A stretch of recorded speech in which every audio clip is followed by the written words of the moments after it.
Hollywood survivors are finally speaking out about satanic rituals, sacrifices, and dark ceremonies that happen behind closed doors. And what they're revealing will make you question everything you thought you knew about the entertainment industry. Hollywood is evil. Tell me why. No, just listen. I love you. Has it always been, or is it now? Always. Okay. So that means in the spiritual aspect of it, which Right. you pay attention to. Sure. Look, after the Epstein and Diddy scandals, these testimonies hit different, because this time, you're hearing it straight from people who lived through it. Real survivors with real stories that line up perfectly, even though they've never met each other.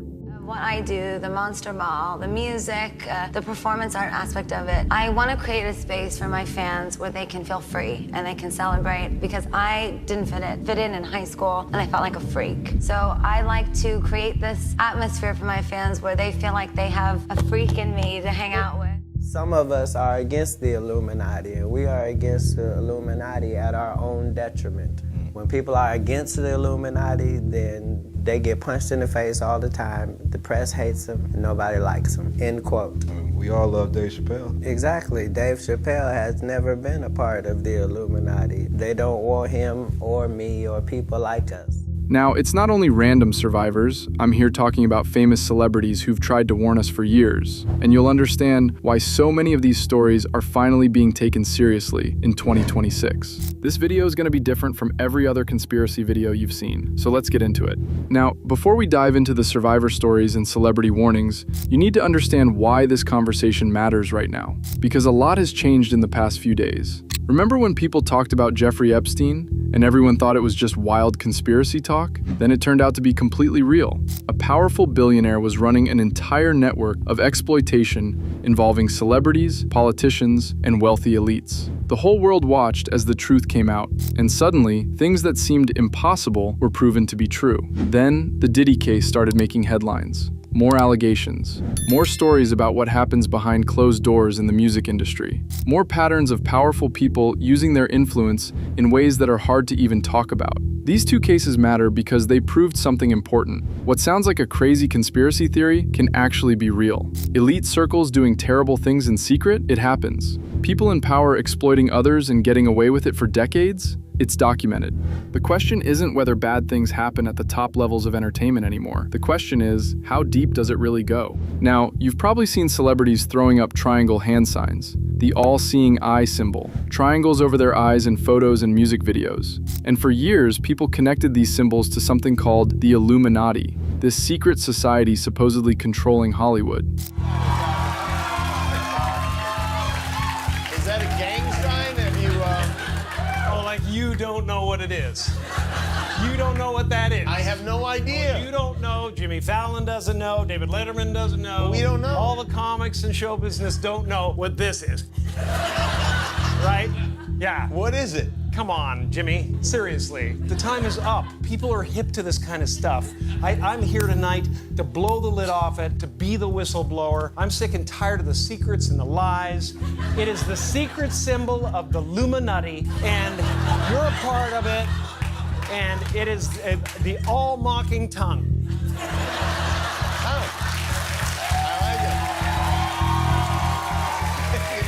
It's the symbol of the all-mocking tongue. And I'm sick of it. I want everybody to be in on the joke, man. You know what I mean? For years now, talk show hosts, people on television, people in sitcoms have been hired by the government to throw you off the track, to distract you, to make you laugh and stuff like that, make you happy and docile so you don't know what's really going on. Some celebrities do it and laugh like it's a joke. Others do it, and people wonder if they're trying to tell us something. The symbols keep showing up over and over again, and whether it's real or just a running joke, it's become part of the conversation about Hollywood's hidden side. When we talk about satanic rituals in this video, we're not talking about Hollywood special effects or horror movie stuff. We're talking about actual practices that survivors have described in detail: blood rituals, sacrifice ceremonies, occult practices that real people say they witnessed or participated in. And look, I know that sounds extreme, but you're about to hear from people who lived through it. People who have nothing to gain by speaking out and everything to lose. Their stories are specific, detailed, and disturbing. And after everything we've learned about Epstein and Diddy, maybe it's time to actually listen. Let's start with the celebrities who've been trying to tell us something for years. Because before survivors started speaking out publicly, There were famous people dropping hints, making statements, and sometimes straight up saying that Hollywood operates in ways most people don't understand. Okay, first up, Jim Carrey. Now, this man gave us Ace Ventura, The Mask, and The Truman Show. Comedy legend, right? But one of his wildest moments had nothing to do with any movie. He showed up on Jimmy Kimmel Live for what should have been a normal late-night interview. Celebrity chat, movie promotion, the usual stuff. Except Jim Carrey is never really the usual. Is that a gang sign? Have you, Oh, like you don't know what it is. You don't know what that is. I have no idea. You don't know. Jimmy Fallon doesn't know. David Letterman doesn't know. We don't know. All the comics and show business don't know what this is. Right? Yeah. What is it? Come on, Jimmy. Seriously. The time is up. People are hip to this kind of stuff. I'm here tonight to blow the lid off it, to be the whistleblower. I'm sick and tired of the secrets and the lies. It is the secret symbol of the Illuminati, and you're a part of it. And it is the all-mocking tongue. Oh. I like it. It's the symbol of the all-mocking tongue. And I'm sick of it. I want everybody to be in on the joke, man. You know what I mean? For years now, talk show hosts, people on television, people in sitcoms have been hired by the government to throw you off the track, to distract you, to make you laugh and stuff like that, make you happy and docile so you don't know what's really going on. During the interview, he started throwing up these very deliberate triangular hand gestures. You know the ones, triangle over the eye. The whole visual language that people have spent years connecting to Illuminati symbolism in Hollywood. And look, he did it with a big grin, full comedy energy. So on the surface, it reads like he's just mocking the whole conspiracy thing. Which, fair enough, the man is one of the greatest physical comedians ever. He knows exactly what he's doing. But here's the thing, a lot of people watched that same clip and felt like something more was being said underneath the joke. Because Carrey has a whole history of being surprisingly honest about Hollywood. He's talked openly about the emptiness of fame, the cost of living inside the celebrity machine for so long, and how success in entertainment comes with prices most people don't see. So when a guy like that starts flashing Illuminati symbols on national TV, even as a bit, people start asking questions. Is he clowning, or is he using the joke to say something he couldn't say directly? That tension is exactly what made the clip spread everywhere. And honestly, it wouldn't be the last time a major celebrity used humor as a wrapper for something a little more serious. Now let's get into Kanye. And listen, Kanye is a whole different energy from Jim Carrey. Because where Carrey wrapped everything in comedy and left you guessing, Kanye just said it directly, loudly, on whatever platform was available to him at the time. They try to suppress you, but that's how they try to categorize. They can't control you. You get what I'm saying? They can control Shaq. They can control Charles Barkley. They can control LeBron James. They can control Jay-Z and Beyonce. Not you, man. But they can't control me. You see, it ain't no name I won't name. It's up. You know what I'm saying? And just for Minister Farrakhan, I love you, but the way you read that, I took that as a slight, you know what I'm saying? I'll take no disrespect from nobody. So let's get on the phone. Let's talk that out. I don't care who you are. I ain't taking no slice from nobody, right? I ain't taking no slice from nobody. It's God. That's the only person that I serve. My mama ain't here. My mama was sacrificed. Me too. You understand? Yeah. Appreciate Michael Jordan, what about him? His daddy, right? Bill Cosby, his son, right? Dr. Dre, his son. You know, out in Hollywood, a lot of people come up missing. Feels like it might be a lot of that in order to control, traumatize. They want to monetize and traumatize. And God loved me. You understand? They hit me. Gap, Adidas, all that away. Still, Forbes, who hate me, right? Had the right net worth 400 million. Jesus is king. Kanye has made multiple public statements over the years, claiming that the music industry operates like a controlling system. One that tells artists what they can say, what they can wear, what they can release, and what happens to them when they stop following the rules. He's talked about feeling owned by the industry. He's used the word slaves to describe how artists are treated under major label contracts. And you know what? That part isn't even conspiracy territory. A lot of lawyers and industry insiders have confirmed that record label contracts are often structured so that artists never truly own their work. That's just how the music business operates. But Kanye went further. He started making direct references to dark forces controlling entertainment, to artists being silenced when they speak certain truths. He claimed that his very public struggles, The Twitter rants, the headline-grabbing outbursts were partly the result of pressure from powers inside the industry trying to discredit him before he said too much. Now, is all of that true? That's genuinely hard to say. Kanye has also been open about his bipolar diagnosis, and a lot of what he's said publicly has to be viewed through that lens, honestly. But here's what's interesting. Even people who completely dismiss him can't fully ignore the fact that some of what he described about industry control, ownership issues, and artist suppression is documented reality in the music business, which makes him a complicated figure in this conversation. Easy to dismiss, but hard to completely ignore. Okay, now Mel Gibson. And this one hits different because Mel Gibson isn't some young artist venting frustration about a record deal. This is a man who was literally one of the most powerful people in Hollywood. Director, producer, A-list actor. He had real access, real insider status. So when he started talking, people paid attention differently. I was looking at a building with the top of the sixes on it, so there was a huge illuminated 666 in red. And I went from that to that to that, and he started smiling. And I thought, oh no, Chris Walken is the Antichrist, you know? Is that a nervous laugh? Like, why is he laughing right there? Or is it like a laugh of disbelief? Because Mel looked genuinely creeped out at the beginning of that. Now he's laughing about it. Now watch this cut.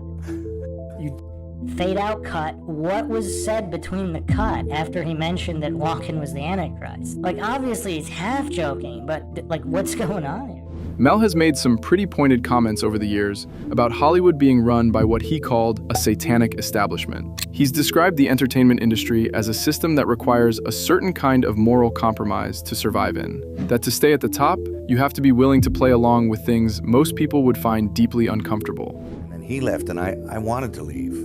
And because I knew that I didn't want to work with him. Yeah. And he was getting scary. Yeah. And there's a producer I know, successful producer, I will not mention names, but his whole opinion about women on film from beginning to end is very brief. He says, women on film, either naked or dead. Both is better. And it's like, whoa. Mm-hmm. The man has got a spiritual malady for a start. I mean, the scary thing is that I think a lot of people think that.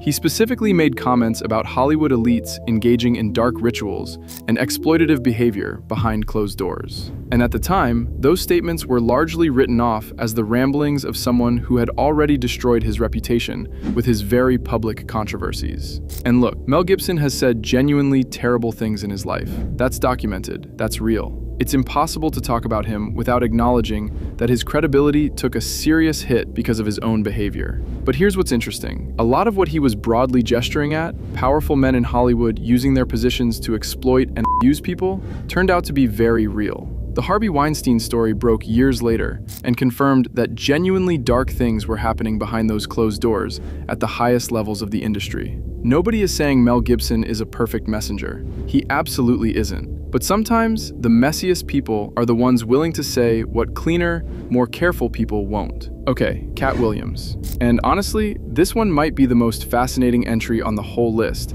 because Katt Williams has been saying the same things consistently for years, long before it was trendy to question the industry, and he kept getting laughed off, until people stopped laughing. Some of us are against the Illuminati, and we are against the Illuminati at our own detriment. When people are against the Illuminati, then they get punched in the face all the time. The press hates them, and nobody likes them. End quote. We all love Dave Chappelle. Exactly. Dave Chappelle has never been a part of the Illuminati. They don't want him or me or people like us. But now it's not necessary for us to store up that hornet's nest unless we intend to get stung 1,000,000 times. I didn't understand that. They had to sting me 1,000,000 times. I'm still not going to join, but I respect it a little. Because here's the thing about Katt. He didn't hint at stuff. He didn't wrap it in a comedy bit or accidentally let something slip. He sat down in interviews and said, plainly, calmly, with full eye contact, that Hollywood has a system, that there are people at the top of the entertainment industry who require certain things from artists in exchange for success, that career destruction is a real tool used against people who don't comply or who speak too freely. He talked about being deliberately sabotaged, about legal troubles being manufactured, about his very public struggles, the arrests, the chaos, the narrative that he was crazy being part of a pattern he had seen applied to other artists who stepped out of line. Because of he who strengthens me. So that doesn't mean I always make the right decisions, but I am gonna stand by what I stand for. And I'm only continuing to do it because I was looking for somebody who was doing it instead of me. And I just must have missed them, you know what I mean? So at some point you have to figure out what example are you trying to be. If it's just gonna be you gonna make it and live happily ever after and go off into the sunset, then that's what that is. Otherwise, you're on the front line of this battle. And those of us who understand that this is a part of what comes with it. He basically said that he's unstable label gets weaponized against people in Hollywood specifically to discredit them before their words can land. And for a long time, people used his personal troubles to dismiss everything he said, which, if you think about it, is exactly the dynamic he was describing. Then he sat down with Shannon Sharpe on Club Shay Shay in early 2024, and the internet basically broke because he came in composed, specific, and completely coherent, naming names, giving timelines, making claims about other comedians and industry figures that were detailed enough that people couldn't just wave them away. The interview got tens of millions of views almost immediately. Whether every single thing he said was accurate is a separate conversation. But what struck people was how consistent he had been across years and years of interviews. This wasn't a new story he cooked up. He had been telling the same story for over a decade. And a lot of what he described about how the industry treats artists, about who holds the real power, about the cost of speaking freely, lined up uncomfortably well with what others had been saying from completely different corners of the entertainment world. Katt Williams might be the most underestimated voice in this entire conversation. And the fact that it took this long for people to take him seriously is honestly part of the story too. Okay, Dave Chappelle. And this one is really important because Dave Chappelle's story is probably the most well-documented example of what happens when someone at the absolute top of the entertainment industry just decides to walk away. And not quietly either. Why do we need to be in a... So here's the context. Early 2000s, Dave Chappelle is untouchable. Chappelle's show is breaking Comedy Central records. He's got a $50 million deal on the table, which at the time was one of the biggest deals in television history. By every measure, he has made it. He is exactly where every comedian dreams of being. And then he just leaves, flies to South Africa, walks away from the whole thing. And when he came back and started explaining why, the entertainment industry got very uncomfortable. It was completely outside of my frame of reference. I've been in show business since I was 14, and I've heard the stories of what happens, and I've seen these kinds of things play out in front of me. Because Dave wasn't vague about it. He talked about feeling like the industry was trying to use his platform in ways he wasn't comfortable with. He described a specific moment on set where he did a sketch, a blackface sketch, and noticed that someone on the crew was laughing in a way that didn't sit right with him. Not laughing with the joke, laughing at something else entirely. And he said that moment made him question whether his comedy was being used to do something he never intended. He also talked very openly about the concept of what he called a test that Hollywood gives artists. A moment where you are asked to do something that compromises your values, and your willingness to comply determines how far you go. He famously talked about male comedians being asked to wear dresses, and how that pattern was more deliberate than it appeared. He mentioned it happening to him directly. Now, some people heard that and thought he was overreacting, but then you actually start counting. Martin Lawrence, Tyler Perry, Eddie Murphy, Wesley Snipes, Vin Diesel. The list of Hollywood leading men who have been put in dresses on screen at some point is genuinely long enough to make you pause for a second. Dave also spoke about the industry's relationship with mental health, specifically how the "he's crazy" narrative gets activated around artists who start asking too many questions or become too difficult to control. Sound familiar? Because it should. That's almost word for word what Katt Williams was describing from his own experience. What makes Chappelle's story so powerful in this conversation is that he had every reason to stay quiet. He had 50 million reasons, actually. He chose to walk away from all of it and then chose to talk about why. That's not the behavior of someone chasing attention. That's the behavior of someone who genuinely could not live with the alternative. Okay, so Jaguar Wright. And if you don't know who Jaguar Wright is, first of all, go listen to her music because the woman is genuinely talented. But she has become probably one of the most unfiltered voices talking about the dark side of the music industry. And when we say unfiltered, we mean completely unfiltered. No PR team in the world could manage this woman. And honestly, that's partly why people find her so compelling. After hours was in the studio. Why would all of this illicit be in a place where music is supposed to be created, energy, why would all of that be happening? Why would these things be hitting there before they make it out there to the world if it wasn't working hand in hand to begin with? Now, there's a viral video going around where Snoop Dogg and Dr. Dre are sitting there and they were on TRL. And Dr. Dre's like, hey, I don't know why ain't nobody talking about when Carson Daly went to them Diddy parties. Because Carson Daly did go to them Diddy parties. No different than Ashton Kutcher.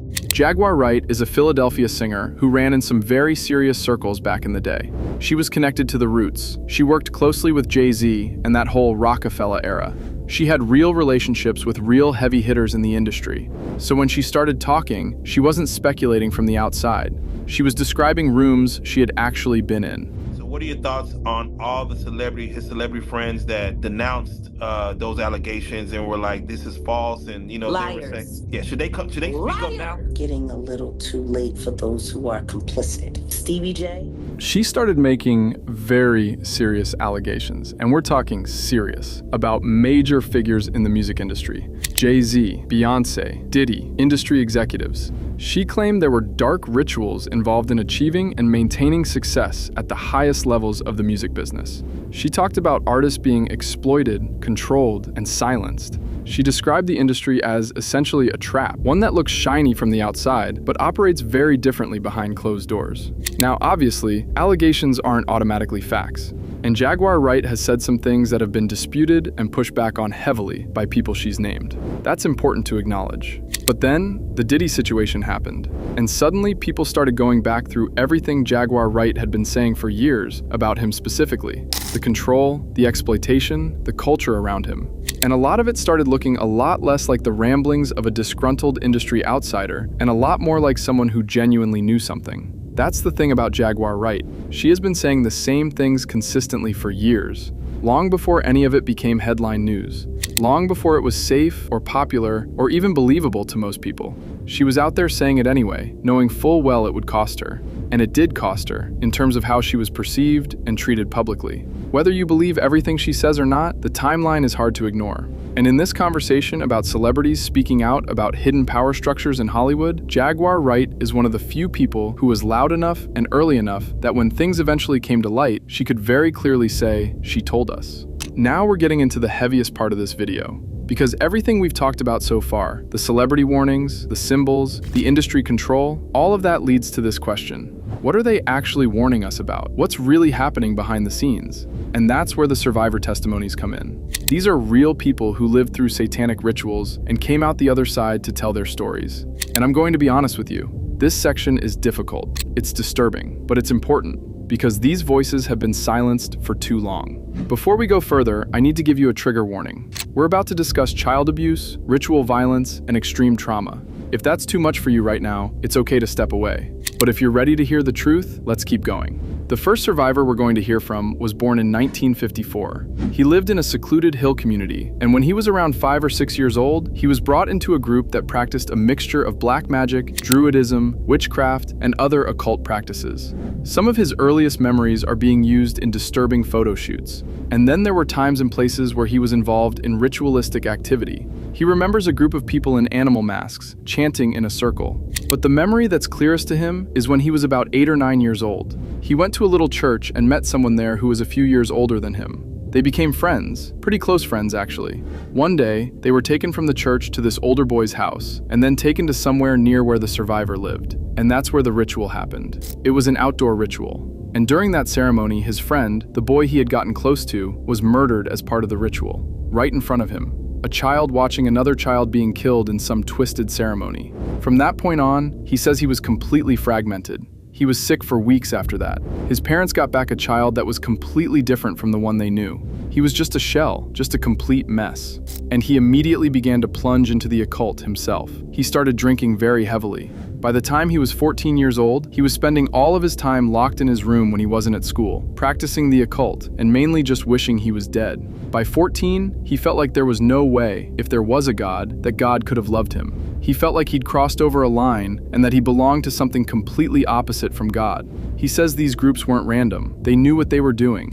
They were following their own script, whatever that was. They picked children who were easy targets for what they wanted to do. Now, I want you to remember something he mentioned. He said they took him somewhere where there were oak trees all around in a circle. Keep that detail in mind, because you're going to hear it again. This survivor remembers going to a Christmas service that week with a neighbor lady. After the service ended, his friend went home, but they put him in a car and drove him up to someone's house in Box Canyon. He remembers being in the house. They had a little birthday cake because it was someone's birthday, and there was punch. The person whose birthday it was came out of his room dressed all in white. White shirt, white pants, they drank the punch, and that's when everything went wrong. He remembers being extraordinarily dizzy. They put him in the back of a big black car, probably a Buick from the early 1950s, and drove to some place about 20 minutes away. They were driving out of Box Canyon towards Los Angeles. The birthday boy was in the back seat with him. They were both drifting in and out of some sort of drug-induced sleep, and then they went to this place. It was an outdoor place with oak trees in a circle. There it is again, oak trees in a circle. He remembers them taking the other boy. There were 2 or 3 women there. They took his shirt off and began to pour some sort of water or oil and flowers on him, rubbing it all over him. They had him up against like a wooden frame or something. There was a bonfire off to the left. And then someone grabbed the survivor, put their hand over his face, and he remembers the smell. He remembers the ritual. He remembers what happened to his friend. And he remembers that he was never the same after that night. These are children we're talking about. Kids who went to church and thought they were going to hang out with friends. Instead, they ended up in ceremonies that destroyed their childhoods and changed them forever. This next survivor grew up in a Christian home, but she started getting into what seemed like innocent spiritual practices, connecting with energy, the universe, good vibes, things that seem harmless on the surface. But what started off as something innocent took her down a path of dark desperation. She started doing different spells, incantations, New Age practices, and occult rituals in her Christian home that nobody knew about. And things got darker. She felt like she was living in a haunted house. She would hear scratches on the wall right next to her. She would feel things brush by her and be terrified that somebody was in the room with her. She always felt like she was being watched. When she would wash her face for the day, it was one of the most terrifying things she did. When she took a shower and had to close her eyes, she was terrified.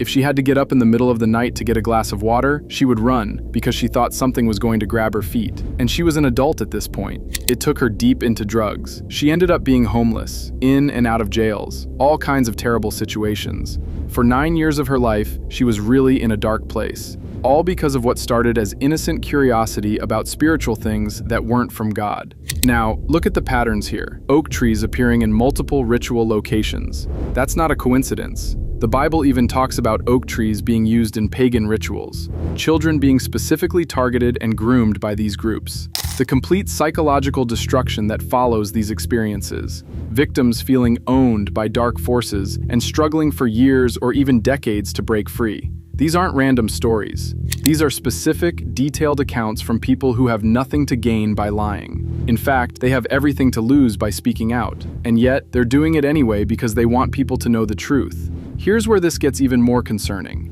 Because it's not just about what happened in the past or what's happening in secret Hollywood circles. This stuff is becoming normalized right in front of our eyes. Witchcraft is becoming trendy. We're seeing it in stores, on social media, everywhere. There's clothing being sold that says, "I'm a good witch," or "I'm a bad witch." Stores are selling this stuff to children like it's cute and harmless. We're seeing witches having workshops and retreats, witch influencers on TikTok and Instagram, healing crystal kits, spell books sold at major retailers like Marshall's, packaged like holiday gifts you would buy for someone. In 2020, they remade the movie The Craft. And get this, they invited real witches onto the set. Before they would film a scene, the witches would cast spells and invite the actresses to come into their circle while they were releasing spell words over the viewers and over the scene. And they broadcast this like it was amazing. Like, isn't this cool? We're getting real and raw with these real witches. And people are playing this in their homes. It's entertainment. But here's the thing, the first part of entertainment is enter. So be careful what's entering your home. We're seeing shows as early as preschool age promoting witchcraft and sorcery. It's okay, boys and girls, say these spell words with us. It's presented as innocent, like learning the ABCs. but it's teaching children witchcraft from the earliest ages. And because of this gradual exposure, what used to be shocking is now normalized. Back in the day, seeing witchcraft promoted openly would have been shocking to most people. But now, because we have media constantly pushing it, it's just accepted as normal. Media has done a good job of pushing something to the point where it's now so common that we don't even question it anymore. And it's not just affecting people outside the church. Christians are dabbling in these things too, burning sage, which comes directly from witchcraft practices. One survivor said that when she was practicing witchcraft and moved into a home with another witch, the very first thing they did was get bundles of sage from the New Age store and burn it to rid the house of evil. She never thought in a million years that she would see Christians doing it. She thought, this is just what witches do. This is what people in the occult world do. And now there's so much mixture that people don't even know the origins of what they're practicing.